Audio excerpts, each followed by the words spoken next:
Good evening and welcome back to the program. We are continuing our series on education with a conversation with Kris Loper, who is the Academic Dean of Boston Trinity Academy.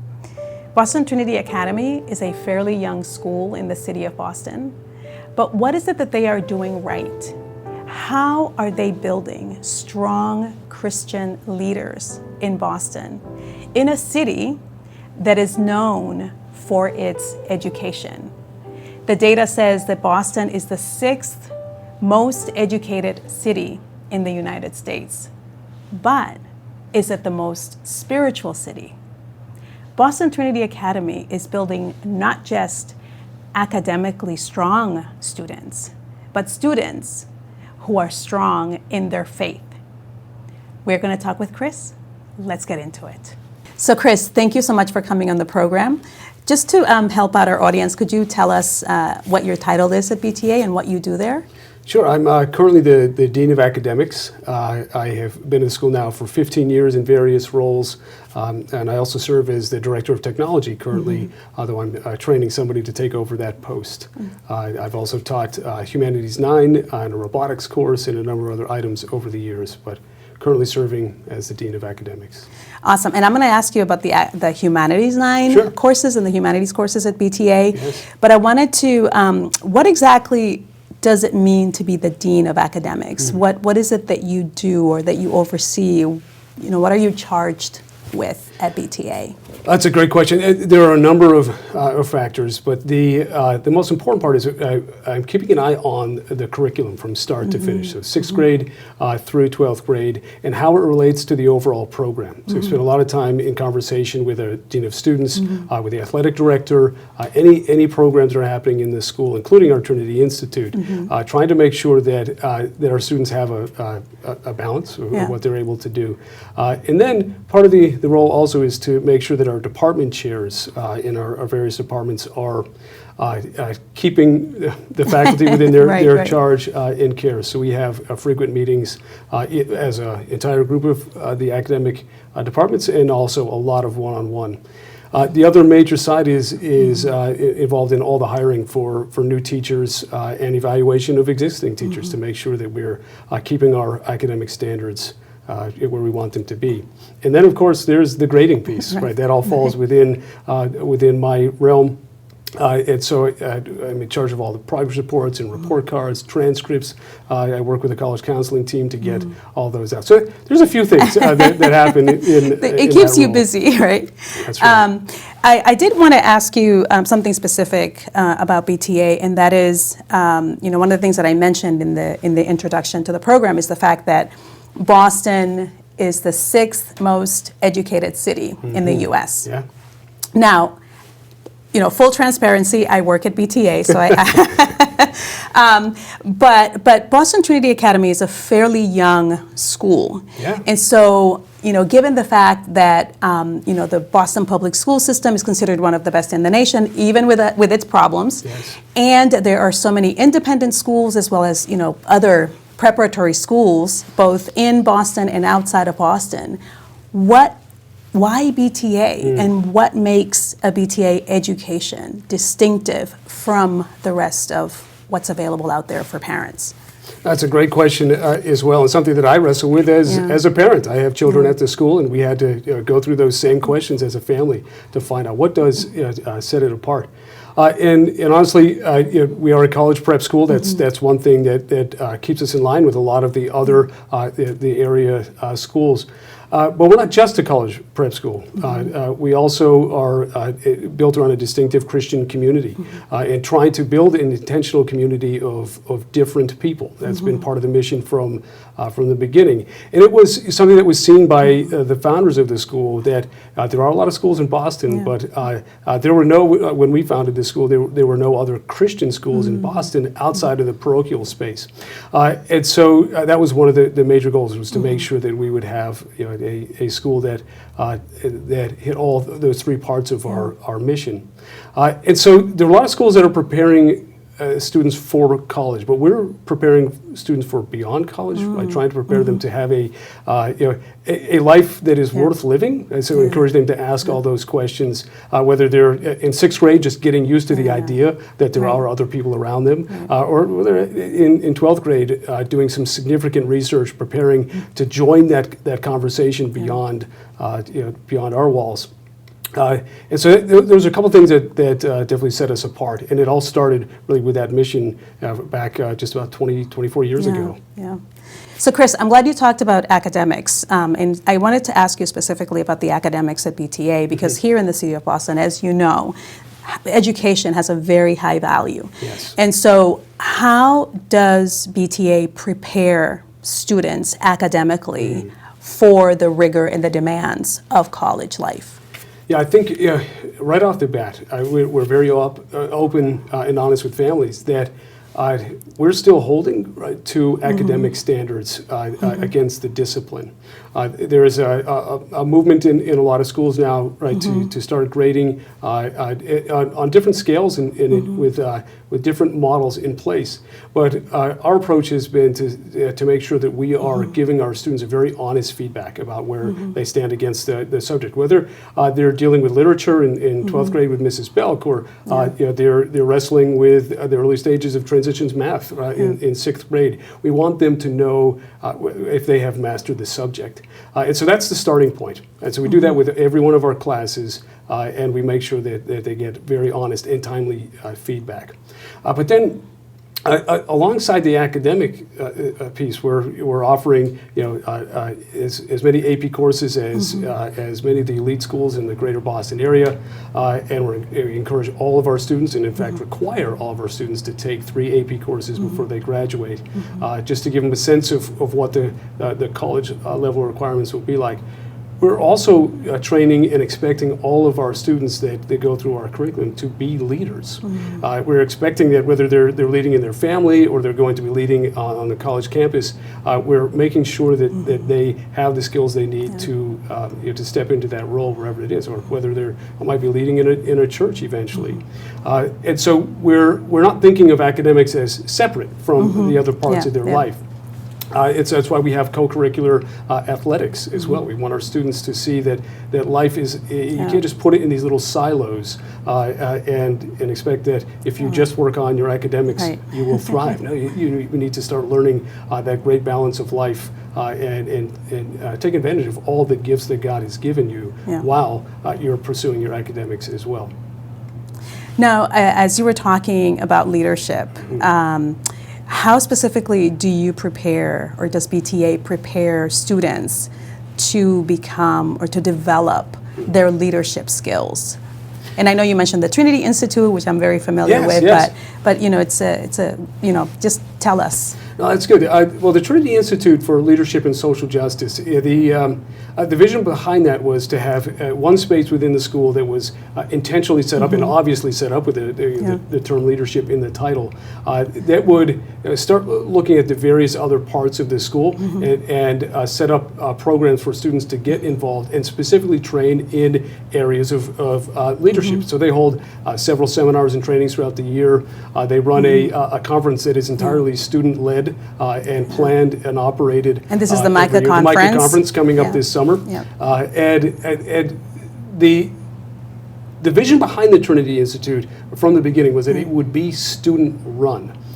We have a director for the Trinity Institute that's a faculty member, but all of the action groups and all of the events are meant to be run by students. So the director is there to help prepare them to do that. And we take that same approach with a number of other areas of the school, including drama. If you've recently been out to see Hamlet, you'll note that Mrs. Belk, the director of the play, she actually is not involved at all on the night that the shows go up. She is in the audience watching, and if something goes wrong, the students, whether they're stage or behind the stage or on the stage, it's their job to fix it. And so she spends months preparing them to take on that responsibility, and that starts even in the middle school, where students are able to get involved in various pursuits like that. And we're always taking the approach, Mr. Belk, our headmaster, would say that we're calling students up, right, to be able to do more than they think they could do. And so even something as simple as training a student that if they are struggling in a course to go and see their teacher after school when they're in 6th or 7th grade. That's a scary thing to do, but that's part of the leadership training. Because if you're leading a church or leading a family and you're not comfortable going to seek help from somebody when you need it for that group, that's not going to be good. Right. So we're starting to do that there. And then more directly, our Dean of Students and the student prefect system is another area, largely in the upper school, where we have a number of leadership positions. And I have 2 prefects that work with me in academics, and then they lead a council on their own of several other students that might be in grades 9 through 12. Usually in the upper grades. And then we have academic, athletic, spiritual life prefects, and there are a number of those. And we take an approach different from many schools where you might see a student government approach, which is often faculty versus students, right? A lot of argument there. We have a model where we actually are running the school alongside the students. So we want them to see that they have agency, right, over what's actually happening in their school. And it works beautifully for our students to really feel like that it is their Boston Trinity Academy and not something that was kind of put on them. They tend to embrace it instead. Yeah. And so you mentioned the prefect system. Just kind of explain what that is. And I know you said it's specifically for the upper school, so from 9 through 12th grade, or 9 through maybe 12, yeah. Okay. And how which areas of the school do the prefects oversee? Just explain to us the system. And yeah. So there are a number of areas ranging from athletics, academics, spiritual life. The Trinity Institute has 2 prefects. And one of my favorite is the middle school prefects. These are usually juniors and seniors, and their job is to make sure that the middle school is thriving. And so we actually have them put their lockers, instead of up there comfortably with the seniors, they have their lockers down in the middle school, and that's where they go between classes, so to make sure they have that sort of face time. And then there are a number of other prefect positions, including a head prefect as well, that are overseeing all areas of the school.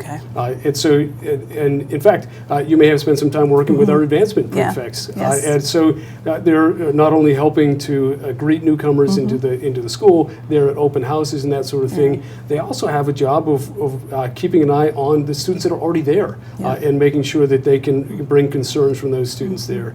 And then perhaps my favorite, and the one that I spend the most time with outside of the academic prefects, are our discipline prefects. Not because I like it when students get in trouble, but I love the process by which they're chosen. So it's always 2 seniors. We don't allow anybody younger than that in there. And they're nominated by their peers. Usually these are students sometimes that had some altercations in the past when they were younger, but they're trusted, right? And that shows how that leadership process works. And sitting with them through long afternoons dealing with discipline issues, they're wonderful at asking the right questions and getting to the bottom of things and giving us a real sense, those of us that are on the discipline committee, of how to operate in a way that is respectful of the students as well. So the prefects are involved in all areas of the school. Yeah, and as you said, the advancement prefects work closely with the development team, and they just have developed into leaders, alongside us to help us, fundraise for the school, and all of these skills that they develop, right, and being put to work in a sense, right, and representing the school in so many different events that we have at the school. So, I've seen it sort of play out, and then how the other students view the prefects. I mean, these are real leaders at the school. So it's just been a joy for me to watch them. But I want to transition a little bit to how BTA develops the spiritual life of the students. As you said, it is a Christian school. Yes, it is. And so how, as part of the curriculum, how is BTA developing those spiritual skills, that the Bible knowledge of the students, how the Bible relates to other parts of what they're learning in the school? Just talk to us a little bit about that. Oh, that's great. We have a number of ways that we do that. And Yeah. I'll start with one of the simplest and kind of most central things. Is we do have a weekly chapel service, and we have intentionally scheduled it to be right in the center of our week, Wednesday, midday. And so our students know, whether they're members of the faith or not, that's going to be part of their practice at the school, and they'll get a chance. This year we're focusing on how does faith actually change your life, and I know you got a chance to speak on that in your own life this year. And each year we'll have a particular theme, but that's not quite enough, right? That doesn't quite cover it. We also have our students in grade 6 through 11. Involved in Bible courses. In the middle school, those are all standalone Bible courses. Some are biblical surveys, some focus more on like how does it actually look like to be a Christian? What are the practices that are common in different branches of the faith? And then when we get to the 9th and 10th grade, the biblical courses are incorporated into humanities courses, where students are learning, in 9th grade, the story of the history of the church and before the church in relation to the world that it developed in, and the literature that surrounded it in its time. And then in Humanities 10, right, they're focusing on, okay, well, now that I know that, right, what about the rest of the world right now? What does Christianity look like around the world? How might I get involved? Where might I use some of the leadership skills that I've learned and apply those? Where is the Spirit leading me that way? And our Bible 11 course is focused specifically on, okay, what does it look like to be a Christian? How do you prepare yourself personally by following Christian practices to be an effective instrument for God's plan? And then our senior symposium course, which is arguably our kind of the capstone, the biggest event happening later this week for our seniors, that comes directly out of the Bible and Humanities department, and that's something where students are thinking about all that they have been trained in the Bible courses, but also in their other courses that aren't as obviously related to the faith. They're thinking about, okay, well, how do I apply my faith to an area that they're really interested in? And they tend to be focused on issues of justice that are dear to their heart, but they've been all kinds of things over the years.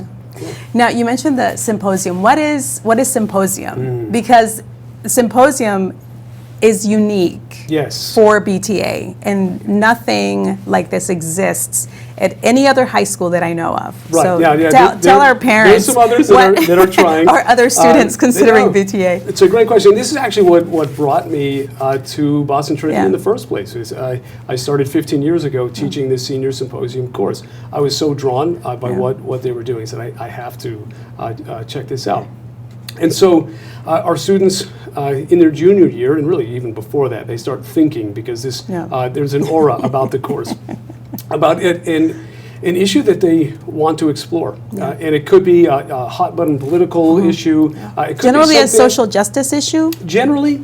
Yeah. Though we've had some students explore things as wide-ranging as some of the sciences and engineering, a particular project that they were working on outside of school, to issues of drama in plays that they are particularly interested in. But yes, it tends to focus on issues of justice. And they're thinking about, okay, all that I've learned throughout my years at Boston Trinity and doing service outside and inside the building, how can I somehow speak into this? So I think I mentioned earlier the idea of joining a conversation. So all of these issues have been studied, researched, many of them in depth before. And our students spend a first couple of months of their senior year reading, a lot of reading, doing research. We take them down to the Boston Public Library. They get introduced to JSTOR and all these other wonderful programs. They learn how to make a serious research bibliography. And once they've finished their research, finish is probably the wrong word, but think they're finished, they start to develop a thesis, right? A way to speak into this research. And once they have gotten to that point, they actually spend a couple of months thinking, okay, what are some different philosophical and Christian frameworks that people have used to address this issue in the past? And what am I most drawn to? Like, is there a new way to think about this? Are there issues that haven't been concerned before? And they read a series of smaller papers exploring that, working alongside an advisor. in the senior symposium program. And we set aside 4 of our senior master teachers to work on this particular class. Which is fairly rare to devote that much personnel to a course. And then they work individually with those students one-on-one for the next 4 or 5 months, depending on the schedule for the year, to prepare a 25 to 30 page research paper that takes all those smaller papers and puts it into one. And then in early March, just before we go to break, we have our looked forward to Senior Day, in which we have grades 6 through 11, they take the day off, and the rest of us, we hear an oral defense of the thesis that these students have been working on as faculty, and we give questions. We grill them as hard as we feel is good at that stage. And then they have another month to go back after they've heard our feedback before they present, as they will on Thursday of this week, before a panel of outside judges. They will come in, hear what they have to say, about 5 to 7 minutes, and then the judges get a chance to ask them questions for about 10 minutes about their research.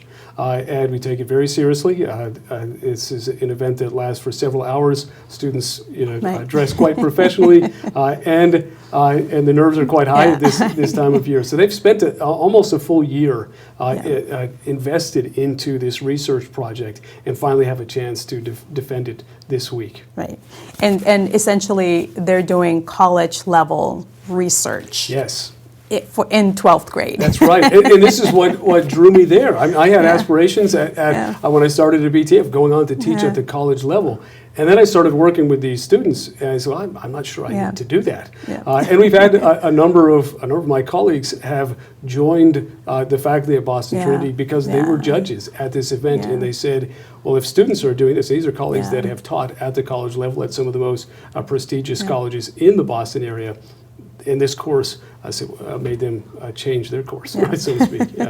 And that is amazing, because a lot of what graduates of BTA have come back to tell us is how much easier college is because they have been prepared, through symposium and through the other courses at BTA. They have been prepared for college. It is true. A couple times, even this year, I've been. My office is right next to the senior room, where our seniors get a chance to let loose and complain or whatever they need to do, or just hang out together. And a couple of alumni came in to say very quickly at the beginning of the year, guys, it's so worth it. This is so much easier in college than what I was doing last year. And I had another student come up and say, you were right. they wanted all that work to not be true. They said, no, it's so easy. Actually, I'm actually going. This is a student who didn't necessarily fight for the top of their class. They came back and said,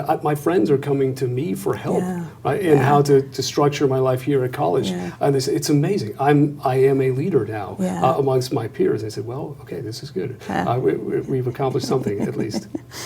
Something that you mentioned earlier, and I want to come back to it, in terms of the diversity at BTA, this community of difference.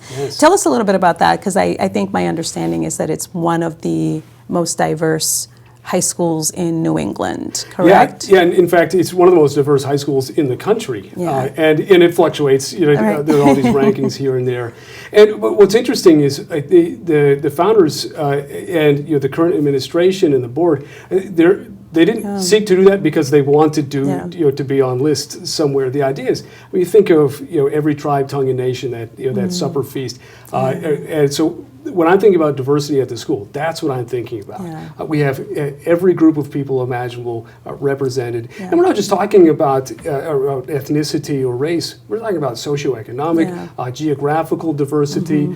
I'm coming from the middle of nowhere up in Maine, a town of 700, and I bring some significant diversity to the table that way. We have all these great experiences, and our students, they so appreciate being able to learn alongside people that are different, and in ways that they might not have expected. And then Of course, that leads to all kinds of interesting tensions and discussions as well. Even today, we had a special speaker come in, right, to talk about, well, how do you get along across those differences? What are the sort of parameters that you have? And we have to keep doing that every year. And largely, too, because some students, when they hear, or prospective families, when they're coming in and they hear that we focus on diversity, that means a lot of different things to different people. Right. And so our vision for that is, of course, we are quite different. And some of it comes from, right, our Christian founding.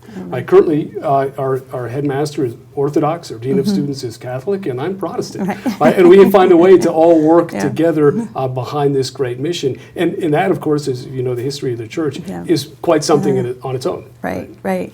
Well, and you know, just in an adjunct to my question regarding diversity, I want to talk a little bit about the other thing that makes the FBTA education distinctive, and that is what is called now Trinity Term. And talk to us a little bit about Trinity Term and the genesis of that, and why it's so significant for the school.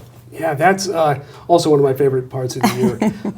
And so Trinity Term developed out of the Trinity Institute early in the days, and I got to give a shout out to Mike Chen, who was the first director of the Trinity Institute. And he's still doing great things in education around the country.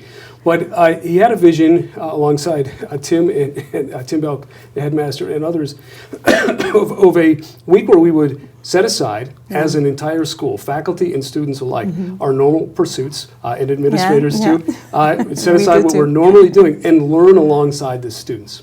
And so typically we'll focus on a particular region of the world. And this year we focused on sub-Saharan Africa, and in previous years we've studied Southeast Asia, rural America, Canada and Mexico, our neighbors, all kinds of different themes. In one year, we even tried to do the online world, right, and what that world is like. And we all take a break from teaching and learn alongside the students in project groups that are aimed in 4 or 5 days to produce something pretty amazing, whether it's a dance or food or a game of some sort. And then we end the week with this massive celebration and a presentation of everything that we have worked on. And one of the highlights for me, as somebody who loves the academic pursuit and is curious about just about everything, is we usually have 30 or 40 outside guests coming in that are experts on that particular part of the world, and sometimes internal experts as well that will speak about their experience and a wide range of things. It could be a particular social issue in the region that we're studying, or it could be something more fun to discuss, a culinary delight that might be able to introduce to the students. And it's a great way for us to pause. We usually do this in early February as a nice break in the cycle of a very difficult time in New England to be doing the same old thing. So we get a great break and explore that region together. It was a huge enterprise, and for the last couple of years I've participated in Trinity Term, and this year I was a part of the cooking group with the middle school, and we focused on Nigerian food, and so I learned a lot about Nigerian food. I was preparing Nigerian food, and one of the things that I found is there's a lot of commonality between Nigerian food and Dominican food. A lot of the same, root vegetables we were cooking, but the kids really enjoyed learning about the food of Nigeria, making, the patties and eating, of course, because we get to eat the food as well. So that was a lot of fun. Just this deep appreciation, right? Is how can we as Christians love the other unless we get to know the other? And this is what Trinity Term is all about. It's about getting to know our neighbors around the world. Yeah, and that's that great question. Who is my neighbor? Right, and that was one of the main questions that's behind Trinity Term, and honestly, the whole Trinity Institute. And even one of our more locally focused days with Boston Day, we take a day off from regular classes and send our students out all over the city of Boston to get to know, what is this city like? What makes it tick? And many of our students are not from Boston. Right, they're from the suburbs, or they're international students as well, and they don't really know, or they're from a part of Boston, but they've never really ventured beyond that particular area. And there's a lot going on here that they get to know. Well, Kris, what would you say to a parent or to a student considering, BTA? Well, a couple things I would say is that Boston Trinity is one of the reasons that I am in Boston still. Right? As I mentioned before, I'm from the middle of nowhere. This is not exactly where I find my great comfort, but I was so drawn by what was happening at this school that we completely changed our life plans to make sure that we could stay here and be part of this particular community. It's been a blessing to work as a faculty member long enough to now see my own children join us. I have an 8th grader at the school who was born during my first year working here. And what I've seen in the lives of both of my children that have been through it is already amazing transformation. My 6th grader was not particularly interested in leaving his previous school to come and join, but what he discovered in the first couple of weeks is that, the teachers here are different. They really care about me, and they have drawn him out into these areas that he never thought that he would be interested in, to the point where and I've seen this with so many other students, where they thought they might not like a certain area because they had an idea, but somebody encouraged them to get involved. And then I've seen so many students that thought that they weren't quite worth it, worth investing in on their own. We've had students, I remember a few of my humanities courses say to me, you're actually the first person who has ever told me that I can do this. Some that have been literally told that, well, because you look like that, or you're from there, or whatever, that you can't do whatever the thing happened to be.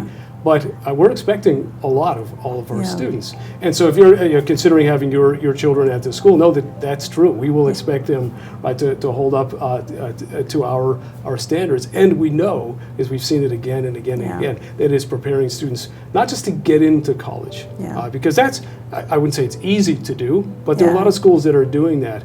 But one of the things that's most striking is that we're preparing our students to not just get in, but to make it all the way through and to graduate and then go on to do these amazing things. I know you get a chance in your role to spend time talking with our alumni, and it's amazing what they are up to. And of course, I'm a little bit biased, having been involved with it for so long. But it's hard not to be proud of what those students have done, and to know that it's a lot of that, and they will come back and say it was this place that transformed them as they went through. Thank you, Kris. This has been an amazing conversation. And I just want to remind everyone that BTA is going to be here at Congregation Lion of Judah on April 21st from 2 p.m. to 4 p.m. on the 4th floor of the Reed Street building. So if you're a parent or a student in high school considering a new school, or you want to change where you're going to school, I would highly encourage you to come and talk with BTA and the people that are going to be here talking about the school. Thank you for joining us. We will see you next time.